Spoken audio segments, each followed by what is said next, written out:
새벽 3시 당신이 잠든 그 순간 윗집에서 아이 웃음소리가 들린다면 당신은 그냥 넘길 수 있겠나요?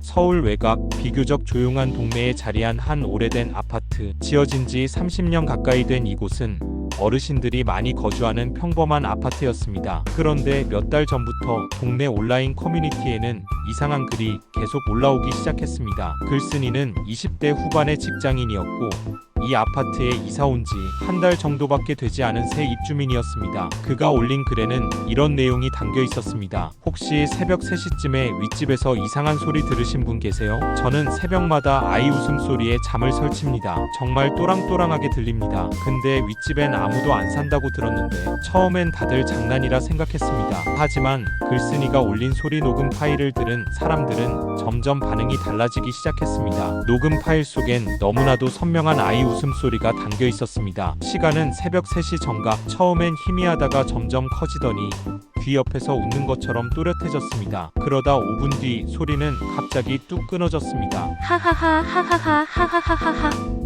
소름 끼치는 건 웃음소리가 녹음기 재생처럼 기계적으로 반복된다는 점이었습니다. 이웃들은 서서히 불안해지기 시작했습니다. 글쓴이는 관리사무소에 달려가 윗집 상황을 확인했습니다. 하지만 관리소장은 단호하게 말했습니다. 그 집은 5년 전부터 빈집입니다.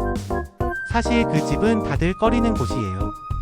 글쓴이는 충격을 받았습니다. 분명 자신은 매일 새벽마다 윗집에서 또렷한 소리를 듣고 있었기 때문이었습니다. 그날 밤 그는 직접 윗집을 찾아가 보기로 마음먹었습니다. 시간은 새벽 2시 50분. 조용한 복도, 불 꺼진 윗집 문 앞에 섰습니다. 문 앞에 도착한 순간 안쪽에서 아주 작은 웃음소리가 들려왔습니다. 하하하 하하하하하.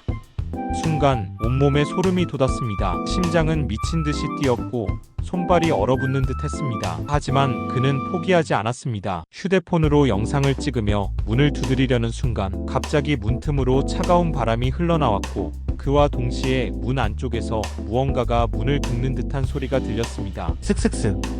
겁에 질린 그는 곧바로 도망쳤습니다. 다음 날 그 영상엔 희미한 아이 그림자가 복도 벽에 비치고 있었습니다. 그 후로도 매일 새벽 3시 정각 아이 웃음소리는 어김없이 들려왔습니다. 그 웃음소리는 점점 커졌고 어느 날부터는 글쓴이의 꿈에까지 나타났습니다. 꿈속에서 그는 윗집 문 앞에 서 있었고 문틈 사이로 작은 손이 튀어나와 그의 손목을 꽉 붙잡았습니다. 그리고 아이의 목소리가 귓가에 속삭였습니다. 같이 놀자.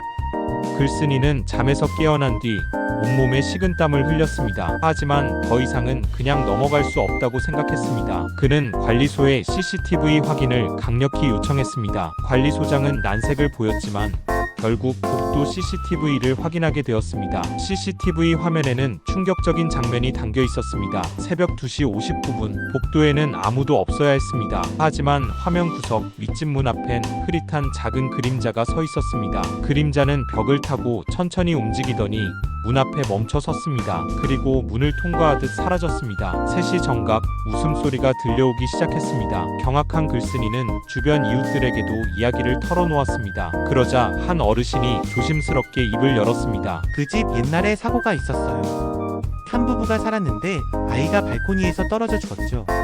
그 일 이후로 부부도 이사를 갔고 집은 비워졌어요. 모두 숨죽인 채 그 얘기를 들었습니다. 그날 이후로 새벽만 되면 그 집 창문에서 그림자가 보인다는 말이 돌았죠. 글쓴이는 그 말을 들은 후 경찰에 정식 신고를 했습니다. 하지만 경찰 역시 아무런 이상을 찾지 못했습니다. 문은 굳게 잠겨 있었고 침입 흔적도 없었습니다. 방 내부에는 먼지가 수북이 쌓인 채 방치된 흔적뿐이었습니다. 결국 뉴스에도 보도된 이 사건은 아파트 내에서 큰 화제가 되었고 관리소는 해당 집을 아예 봉쇄했습니다. 그러나 사건은 거기서 끝나지 않았습니다. 봉쇄 이후에도 새벽 3시만 되면 웃음소리가 들린다는 제보가 이어졌습니다. 심지어 어떤 주민은 창문 너머로 분명히 아이 그림자가 손을 흔드는 것을 보았다고 말했습니다. 웃고 있었어요. 정말 환하게 웃고 있었어요.